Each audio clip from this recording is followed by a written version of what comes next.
بسم اللہ الرحمن الرحیم۔ میرا نام اسجد ہے۔ میں بہت بڑا وکیل تھا۔ اچانک ایک دن ایک شخص میرے پاس آیا اور کہنے لگا میں اپنی بیوی کو طلاق دینا چاہتا ہوں کیونکہ وہ مجھ سے لڑتی جھگڑتی نہیں ہے، سارا سال خاموش رہتی ہے۔ یہ سن کر میں بڑا حیران ہوا تھا کہ بھلا یہ بھی کوئی وجہ ہے۔ میں ابھی تک کنوارا تھا۔ میں ایسی ہی شریف بیوی کی تلاش میں تھا۔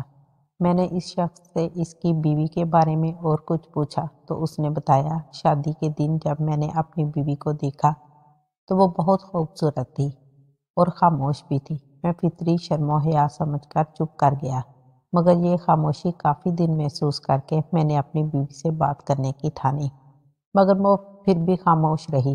یہ بات مجھے کھٹکنے لگی۔ مجھے لگا شاید گونگی ہے، مگر اپنی ماں کے منہ سے سن کے کہ کبھی کبھی ان کی باتوں کا جواب دے دیتی ہے ورنہ خاموش ہی رہتی ہے، تو میں چپ ہو گیا۔ مجھے اپنی بیوی کی خاموشی بری طرح سے کھلنے لگی۔ میں نے ہر طرح سے اس سے بات کرنے کی کوشش کی مگر وہ خاموش ہی رہی۔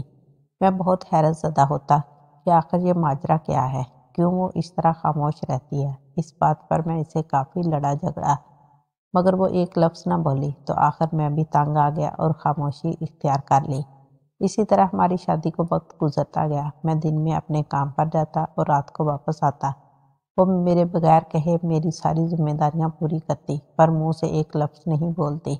دن بہ دن میری پریشانی میں اضافہ ہونے لگا۔ اس کی حرکتیں عجیب ہوتی جا رہی تھی۔ وہ آدھی رات کو بستر سے اٹھتی اور چھت پر جا کر سو جاتی۔ ایک دن میں نے اسے منع کیا، ڈانٹا کہ تم کیا کرنے جاتی ہو اتنی رات کو چھت پر اکیلی، تو وہ زاروں قطار رونے لگی۔ میں نے اسے اس کے حال پر چھوڑ دیا کیونکہ میں خود اس سب سے اب تنگ آ چکا تھا۔ مجھے آج بھی وہ دن یاد ہے جب کمل ہمارے گھر دلہن بن کر آئی تھی۔ کمل ہمارے گھر سے کچھ دور رہتے شاہ صاحب کی بیٹی تھی۔ شاہ صاحب بڑے روب اور دبدبے والے انسان تھے۔ ان کی ایک ہی بیٹی تھی جو کمل تھی۔ اماں کو کسی نے رشتہ بتایا تو اماں جو کب سے میری شادی کے پیچھے پڑی تھی رشتہ دیکھنے لگی۔ جب شاہ صاحب کے گھر کمل کو دیکھا تو وہ پہلی ہی نظر میں اماں کو پسند آ گئی۔ مجھے اماں کی پسند پر کیا ہی اعتراض ہونا تھا۔ اماں نے شاہ صاحب سے بات کی اور یوں رشتہ طے ہو گیا۔ میں بھی خوش تھا۔ 1 مہینے میں ہماری شادی ہو گئی۔ میں بہت مطمئن تھا، پر آہستہ آہستہ اس کے رویے نے مجھے بری طرح الجھا کے رکھ دیا۔ وہ گمسم سی رہتی میرے سامنے، مجھے حیرانی ہوتی۔ اس کی چپ نے مجھے الجھا کے رکھ دیا تھا۔ پھر مجھے لگا کہ اللہ تعالیٰ نے مجھے ساری خوشیوں سے نواز دیا۔ میرے گھر میں بھی اللہ نے اپنی سب سے بڑی نعمت اولاد کی خوشخبری دی اور اماں بہت خوش تھی۔ وہ ماں بننے والی ہو گئی۔ مجھے لگا کہ وہ شاید اب بولنا شروع کر دے۔ اسے کسی چیز کی ضرورت ہوتی تب ہی وہ صرف خاموشی اختیار کیے رکھتی۔ مجھے اصل پریشانی یہ تھی کہ اب وہ اکیلی نہیں، اس کے ساتھ میری اولاد تھی۔ اپنی نادانی میں کچھ کر نہ دے، مگر وہ تب بھی خاموش رہی۔ میری بیوی کا دوسرا مہینہ چل رہا تھا جب وہ سیڑھیوں سے گر گئی، مگر منہ سے ایک لفظ نہیں نکالا۔ میں اچانک سیڑھیوں کی جانب آیا اور اپنی بیوی کو دیکھ کر چلا اٹھا۔ اسے لے کر ہاسپٹل گیا۔ مجھے معلوم ہوا کہ میرا بچہ نہیں رہا۔ اس بات پر میں کافی رویا بھی، اپنی بیوی پر چلایا بھی کہ اگر وہ مجھے آواز لگا دیتی تو یہ سب نہ ہوتا۔ میں بہت غمزدہ تھا۔ میری پہلی خوشی تباہ ہو گئی تھی۔ میرے دن اور رات اسی پریشانی میں گزرتے کہ کیسے اس مصیبت کا حل نکالا جائے، مگر وہ خاموش رہی اور اب اس کی خاموشی کی وجہ سے میں کسی مصیبت میں نہیں پڑنا چاہتا تھا۔ اسی لیے میں نے فیصلہ کیا ہے کہ میں اسے طلاق دے دوں۔ شاید وہ میرے ساتھ خوش نہ ہو، اسی لیے میں نے اسے چھوڑنے کا فیصلہ کیا ہے، مگر وہ مجھ سے طلاق نہیں لینا چاہتی۔ وہ ہر صورت میرے ساتھ ہی رہنا چاہتی ہے، پر میں یہ سب برداشت نہیں کر پا رہا تھا۔ اس سلسلے میں میرا رابطہ آپ سے ہوا۔ اس کا نام شمس تھا۔ میں نے اسے بتایا کہ تم اپنی بیوی کو طلاق دینا چاہتے ہو لیکن یہ صحیح عمل نہیں ہے، پر میرے سمجھانے کا اس پر کوئی اثر نہ ہوا۔ میں نے گہری سانس خارج کی۔ میں نے اس آدمی کی بات بہت غور سے سنی۔ مجھے اس میں کوئی خامی نظر نہیں آئی۔ یہ تو عام بات تھی، کچھ لوگ خاموش طبیعت کے مالک ہوتے ہیں۔ مجھے بلکہ اس کی سوچ پر حیرانی ہوئی کہ وہ اس بات کو لے کر اپنی خوبصورت بیوی کو طلاق دینا چاہتا ہے۔ میں نے اس شخص سے کہا کہ میں تمہاری طلاق کروا دوں گا اور پیسے بھی نہیں لوں گا، مگر طلاق کے بعد تمہیں اپنی بیوی سے میری شادی کروانی ہوگی۔ میری بات سن کر تو جیسے وہ چہک اٹھا اور فوراً حامی بھر لی۔ میری شرط سن کر وہ شخص خوش ہو گیا اور اس نے گھر جا کر اپنی بیوی سے بات کی تو اس نے سرے سے ہی انکار کر دیا اور بری طرح نالین کی۔ آپ کو چھوڑنا نہیں چاہتی۔ اس کی باتوں پر وہ نرم نہ پڑا اور ایسے ہی کچھ دنوں میں نے اس کی طلاق کروا دی۔ عدت گزرنے کا انتظار کرتا رہا۔ اس تمام عرصے میں بہت کچھ سوچ چکا تھا اور عدت گزرنے کے بعد میں رشتہ لے کر گیا جو بنا کسی اعتراض کے قبول کر لیا گیا۔ ایک بات جو میں نے محسوس کی کہ میری ہونے والی ساس بھی خاموش طبیعت کی مالکہ تھی، جبکہ سسر کافی روبدار شخص تھے کہ ان کے سامنے بات کرتے مجھے بھی الفاظ ترتیب دینے پڑتے تھے۔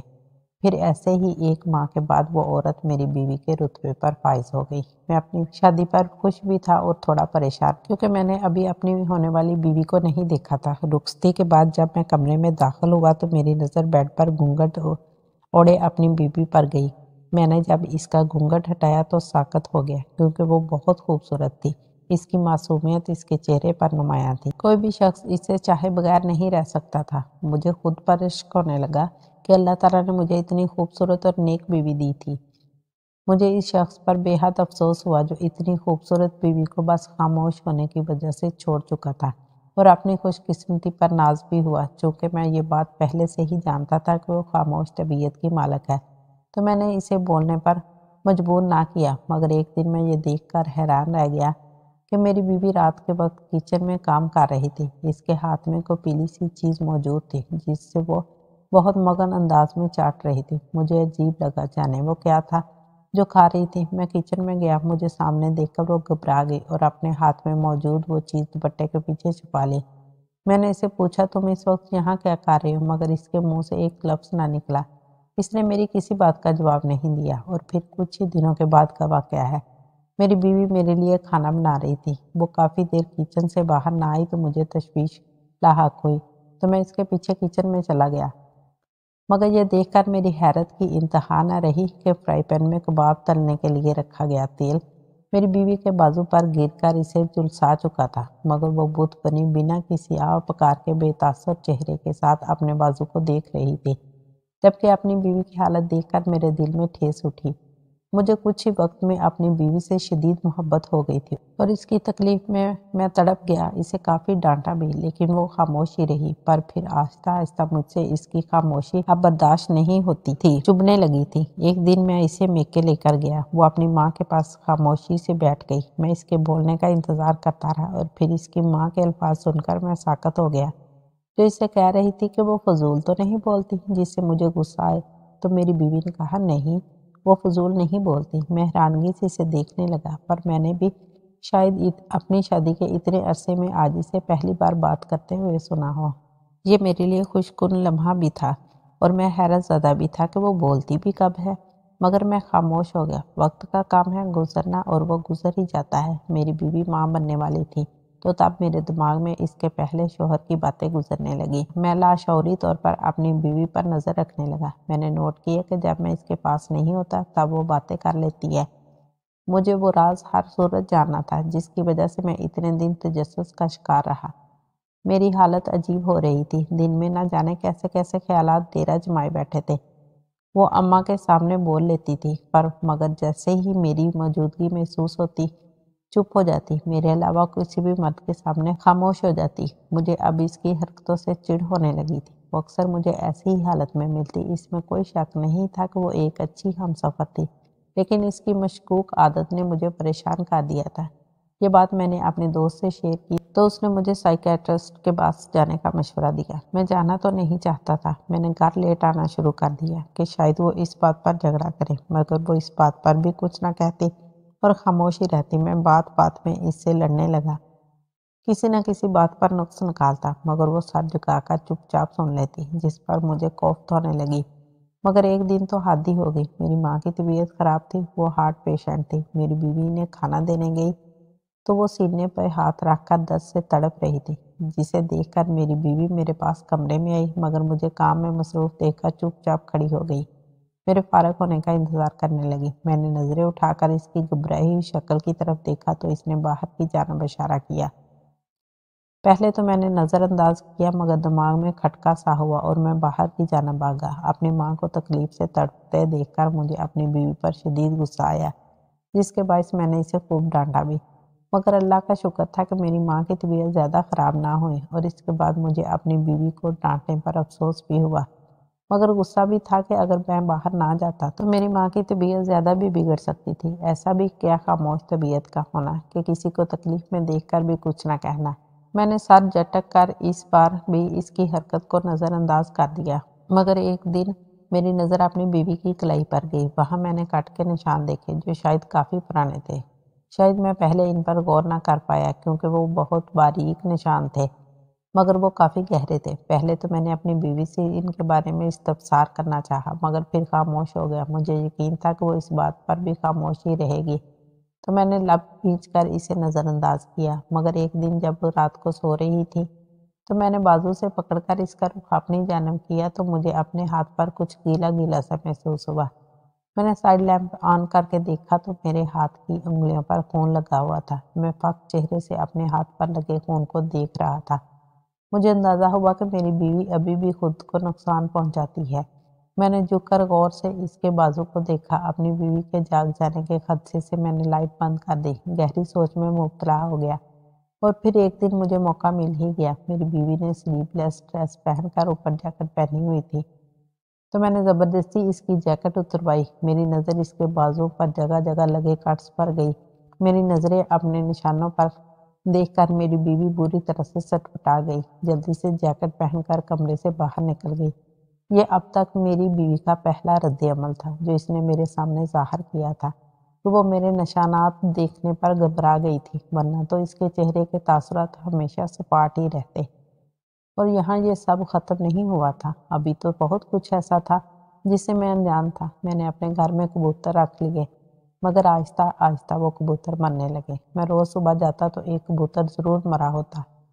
کبھی اس کی گردن ٹوٹی ہوتی اور کبھی کسی نے چاقو سے اس کی گردن کو کاٹا ہوا تھا۔ میں یہ سب دیکھ کر کافی حیران تھا۔ ایک رات میں واش روم جانے کے لیے اٹھا تو میری بیوی بستر پر نہیں تھی۔ میں سمجھا واش روم میں ہوگی، مگر کافی دیر انتظار کرنے کے بعد بھی وہ باہر نہیں آئی تو میں اٹھ کر واش روم تک گیا، مگر وہ وہاں بھی نہیں تھی۔ میں نے سارا گھر چھان مارا مگر وہ کہیں نہ دکھی۔ تو ایک دم مجھے چھت سے کبوتروں کے پھڑپھڑانے کی آوازیں آنا شروع ہوئیں۔ میں جلدی سے سیڑھیوں کی جانب لپکا۔ یہ دیکھ کر میری حیرت کی انتہا نہ رہی کہ میری بیوی کبوتر کو بے دردی سے مار رہی تھی اور اس وقت اس کے چہرے پر مسکراہٹ تھی۔ میں کچھ وقت ساکن سا ہو کر اسے دیکھتا رہا، پھر ہوش میں آ کر نیچے آ گیا اور چت لیٹ کر چھت کو گھورنے لگا۔ میری آنکھوں کے سامنے میری معصوم بیوی کا چہرہ گھومنے لگا۔ ابھی میں سوچوں میں ہی گم تھا کہ مجھے دروازے کے پاس ہلچل محسوس ہوئی۔ میں نے آنکھیں بند کی اور سو گیا۔ پھر میں روز رات کو اپنی بیوی پر نظر رکھتا، مگر وہ اب روز نہیں جاتی تھی۔ پھر میں نے اس بارے میں سوچا کہ وہ روز کیوں نہیں جاتی، اور اسی دن میری اپنی بیوی سے کھانے پر لڑائی ہو گئی۔ میں نے اسے برا بھلا بول دیا، کمرے میں سونے کے لیے آ گیا۔ اس رات اپنی بیوی کو اپنے پہلو سے اٹھ کر چھت پر جاتے دیکھ کر میرے دماغ میں جھماکا سا ہوا کہ وہ روز نہیں، صرف تب ہی جاتی ہے جب میری اس سے کوئی بحث ہوئی ہو۔ اور کچھ دن پہلے جو مسلسل وہ کبوتروں کو مار رہی تھی تب بھی میری اس سے ناراضگی چل رہی تھی، اسی لیے وہ یہ سب کر رہی تھی، یعنی وہ میرا غصہ ان پر نکالنے جاتی تھی۔ اور اب مجھے اپنی بیوی کی خاموشی کی وجہ جاننے کا تجسس پیدا ہو گیا۔ ایک دن میں اسے زبردستی سائیکیٹرسٹ کے پاس لے گیا۔ پھر کچھ سیشن کے بعد جو بات مجھے پتہ چلی تو مجھے لگا کسی نے میرے پاؤں تلے سے زمین نکالی۔ سائیکیٹرسٹ کے مطابق میری بیوی نے جو باتیں بتائیں، ان کے مطابق میری بیوی کو مردوں کے سامنے نہ بولنے کا فوبیا ہے، اور وہ اس مرض میں اپنے باپ کی وجہ سے مبتلا ہوئی ہے۔ یعنی جب وہ چھوٹی تھی تو اس کا باپ اس کے سامنے اس کی ماں کو ذلیل کرتا تھا، اس پر چلاتا تھا، ڈرا کے رکھتا تھا، اسے خاموش رہنے کا کہتا، جس پر اس کی ماں دب کر برداشت کرتی ہوئی اپنی سسکیوں کو دبا لیتی تھی۔ وہ بس اپنی بیٹی کو محفوظ رکھنا چاہتی تھی۔ وہ جانتی تھی کہ شوہر کا غصہ بچی برداشت نہیں کر پائے گی، اور اس کا باپ اپنا ہاتھ روک لیتا۔ اور اب جب بھی اسے کوئی تکلیف ہوتی یا میری کسی بات پر برا لگتا تو اس کے رد عمل کے طور پر خود کو نقصان پہنچاتی، جو کہ اس کی ذہنی اذیت کو کم کرتا ہے، اور جب تکلیف حد سے بڑھ جاتی تو وہ دوسروں کو نقصان پہنچانا شروع کر دیتی ہے۔ جیسے اب اسے بے زبان پرندے مل گئے تھے جو اس کی طرح خاموشی سے ظلم برداشت کر لیتے تھے، اسی لیے جب اسے کوئی تکلیف پہنچتی تو اب وہ پرندوں کو مار دیتی ہے۔ یہ سب اس کے لیے سکون کا باعث ہے، کیونکہ کسی کی باتیں، کسی کے عمل سے اسے جو کچھ محسوس ہوتا ہے وہ خود کو تکلیف دے کر وہ خود محسوس کرتی ہے، کیونکہ یہ سب وہ کہہ نہیں پاتی۔